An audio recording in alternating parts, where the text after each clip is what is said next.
Баршаңызға қайырлы күн достар, менің каналыма қош келдіңіздер. Бүгінгі Құрбан айт мерекесі құтты болсын.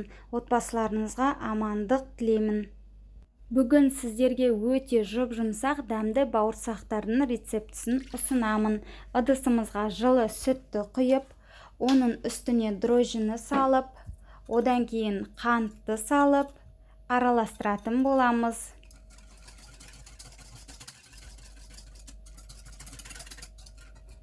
Одан кейін тұз себеміз, сұйық май құямыз, тағы да араластырып аламыз.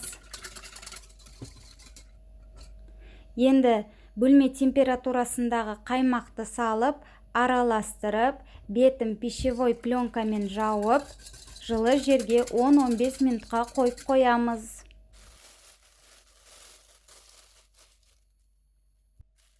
Мінекей біздің апарамыз дайын, осылай көпіршік болады. Тағы да венчиктің көмегімен араластырып алсаңыздар болады. Одан кейін електен ұнымызды өткізіп, жұмсақ қамыр илейтін боламыз.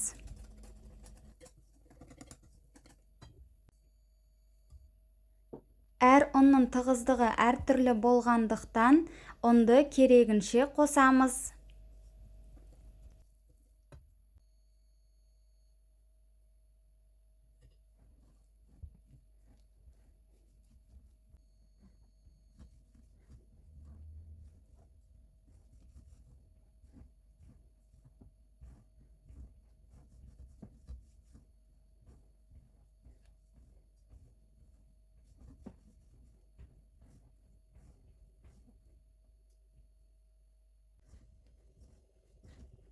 Мінекей қамырымыз осылай біріккен кезде кішкене қолымызға жабысып тұруы керек. Сол кезде қолымызға кішкене сұйық май қосып, тағы да қолымызбен басып аламыз.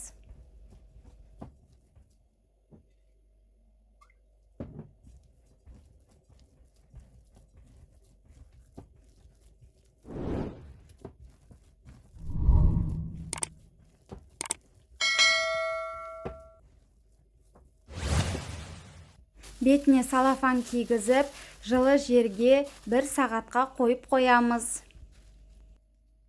Ашыған қамырды қолымызды сұйық майға малып алып, жаятын боламыз.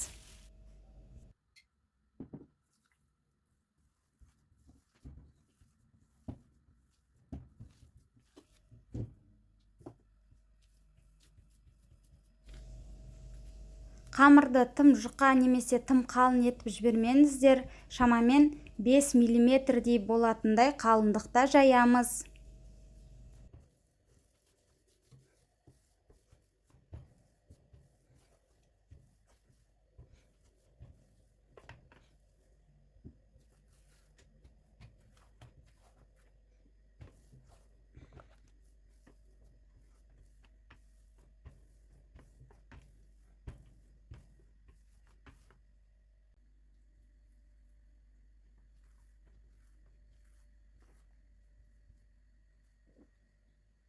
Сіздер қалауларынша бауырсақтарды домалақ немесе төртбұрышты етіп пісірсеңіздер болады.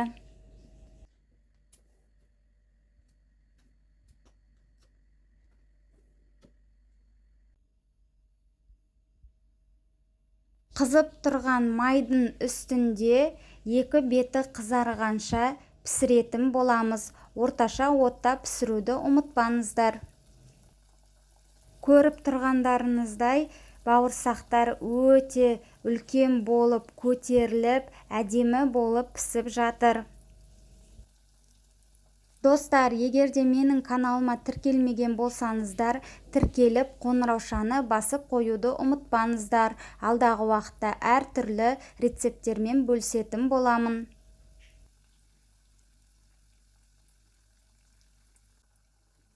Шанышқының көмегімен екінші бетіне аударып, тағы да қуырып аламыз.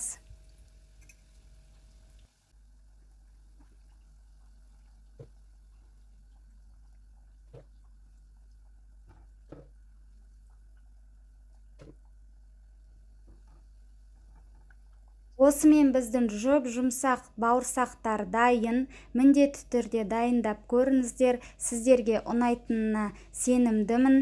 Жаңа айтып өткенімдей, каналыма тіркеліп, лайк басып, комментарий жазуды ұмытпаңыздар.